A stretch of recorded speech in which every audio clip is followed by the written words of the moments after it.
3-4 दिन पहले एक बहुत ही कॉमन इशू जो आजकल हो रहा है, इसके ऊपर कई क्वेश्चंस भी आए पेज पर। मैंने केस स्टडी तैयार करके दी थी लोगों को, उस पर काफ़ी लोगों के रिप्लाई भी आए।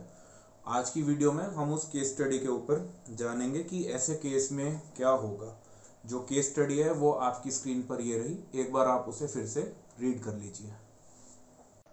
Akshat is a boy who is HIV positive or corona positive. He has sexual intercourse with a girl and conceals the information of his being positive. As a consequence, the girl is hospitalized or dies. Will Akshat be charged for attempt to murder or murder in this situation?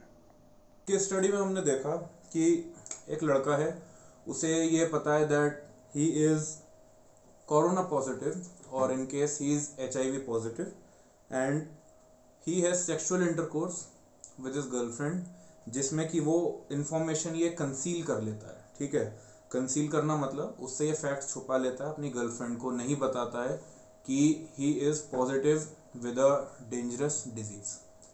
तो case study में question ये था, जो काफ़ी लोगों को doubt है कि क्या ऐसे में अगर वो लड़की as a consequence of sexual intercourse पकड़ लेती है, कैच कर लेती है उस डिजीज को, कोरोना को या HIV को, एंड उसका कॉन्सिक्वेंस ये होता है that she is either hospitalised और डेथ हो जाती है। तो अगर वो हॉस्पिटलाइज होती है तो क्या इस केस में धारा 307 अटेम्प्ट टू मर्डर लगेगा, या फिर अगर उसकी डेथ हो जाती है तो धारा 300 IPC की मर्डर लगेगी उस लड़के के ऊपर। तो सबसे पहले समझने के लिए हम इस वीडियो को आगे बढ़ने से पहले हम लोग समझ लेते हैं कि अटेम्प्ट टू मर्डर और मर्डर की जो प्रोविजंस हैं IPC में, ये क्या कहते हैं। उसके बाद हम लोग इस केस स्टडी को समझेंगे। सबसे पहले ये रहा आपकी स्क्रीन पे मर्डर सेक्शन 300। सेक्शन 300 आपकी स्क्रीन पर ये रहा, एक बार उसे सही से रीड कीजिए।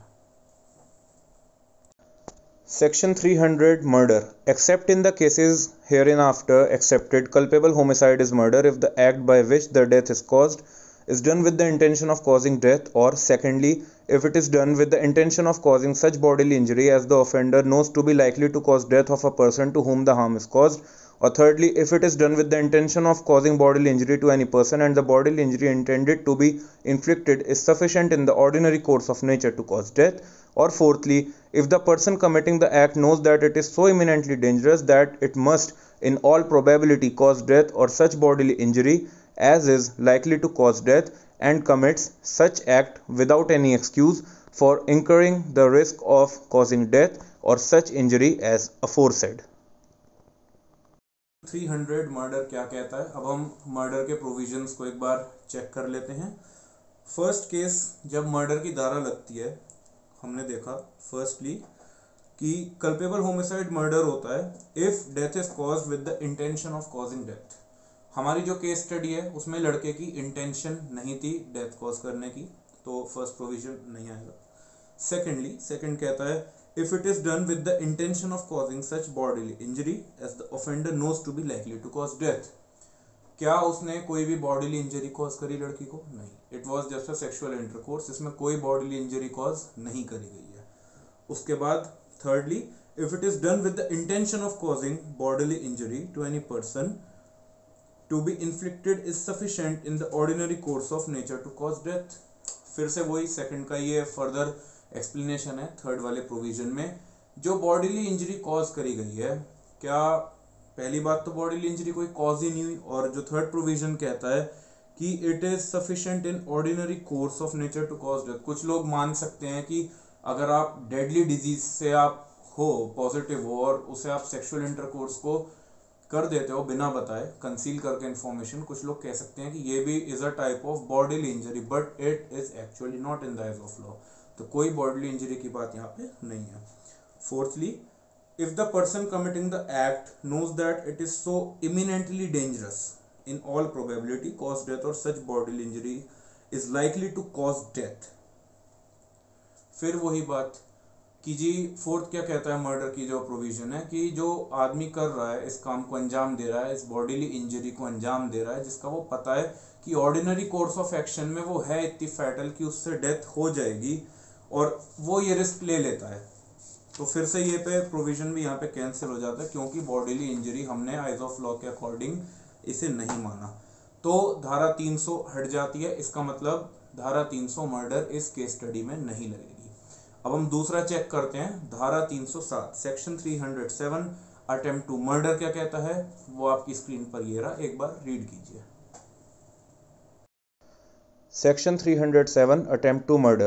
Whoever does any act with such intention or knowledge and under that such circumstance that if he by that act caused death he would be guilty of murder shall be punished with imprisonment of either description for a term which may extend to 10 years and shall also be liable to fine.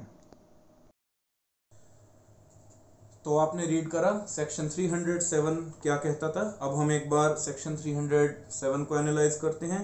इसमें लिखा था whoever does any act with such intention or knowledge under circumstances, कि अगर वो act को अंजाम दे और उस एक्ट से सामने वाले की डेथ हो जाए तो वो धारा 300 मर्डर के लिए लायबल होगा। लेकिन इस केस स्टडी में सेक्सुअल इंटरकोर्स करना कोई भी ऐसा एक्ट नहीं होता, और हम धारा 300 के एनालिसिस में देख चुके हैं कि डेंजरस डिजीज के साथ भी सेक्सुअल इंटरकोर्स करना बॉडीली इंजरी में या ऐसे एक्ट को अंजाम देने में नहीं आता। तो इससे हम समझते हैं कि धारा 307 अटेम्प्ट टू मर्डर भी नहीं लगेगी।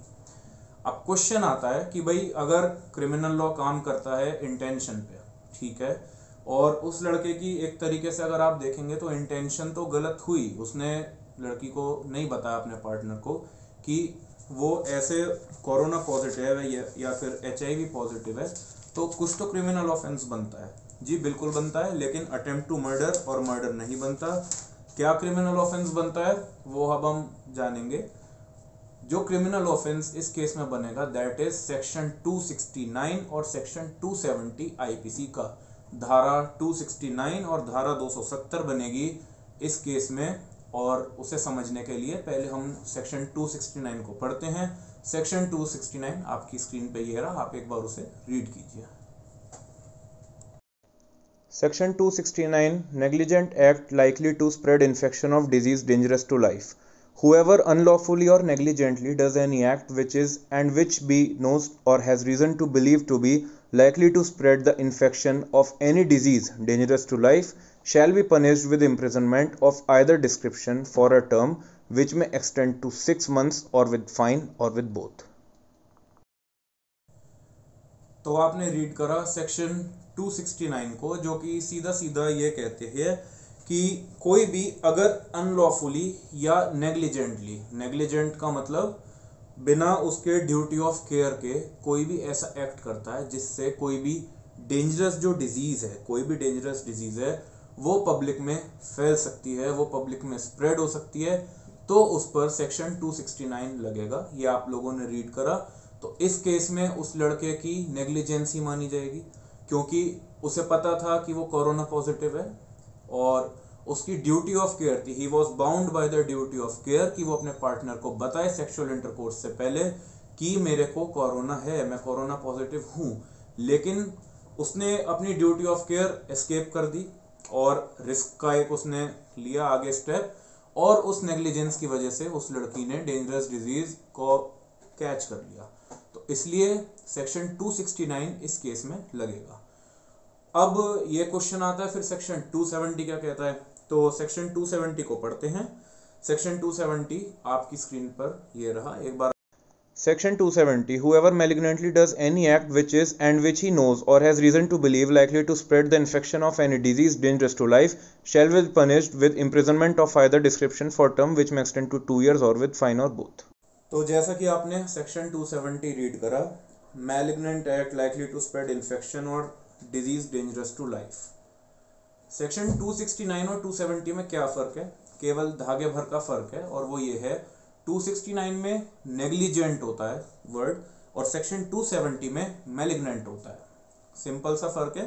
269 में वो केस है जहां पर ड्यूटी ऑफ केयर थी, बताना चाहिए था लेकिन नहीं बताया, एक आप कह सकते हैं केयरलेस काम करा है, ड्यूटी ऑफ केयर के ऊपर एक स्टेप लेकर रिस्क लिया है, तो 269 हुआ। मैलिग्नेंट का मतलब सेक्शन 270 क्या कहता है, जब इंटेंशन ही गलत हो। जैसे जब लॉकडाउन लगा था तो कोरोना के टाइम पे कई ऐसे केसेस आए थे, इनफैक्ट झारखंड में एक IAS ऑफिसर पे भी केस हुआ था कई लोगों पे केस आए थे जिन्हें कहा गया कि आप दूसरी स्टेट से या दूसरी कंट्रीज से आ रहे हैं तो आप 14 दिन के लिए होम क्वारंटाइन हो जाइए, लेकिन वो होम क्वारंटाइन नहीं हुए और उनकी वजह से बाहर के कई लोगों ने डिजीज कैच कर ली, कई लोग उनसे कोरोना संक्रमित हो गए। तो धारा 270 सेक्शन 270 के ऊपर ऐसे लोगों के ऊपर केस बना था। तो ये सिंपल सा फर्क हमने समझा सेक्शन 269 और 270 में।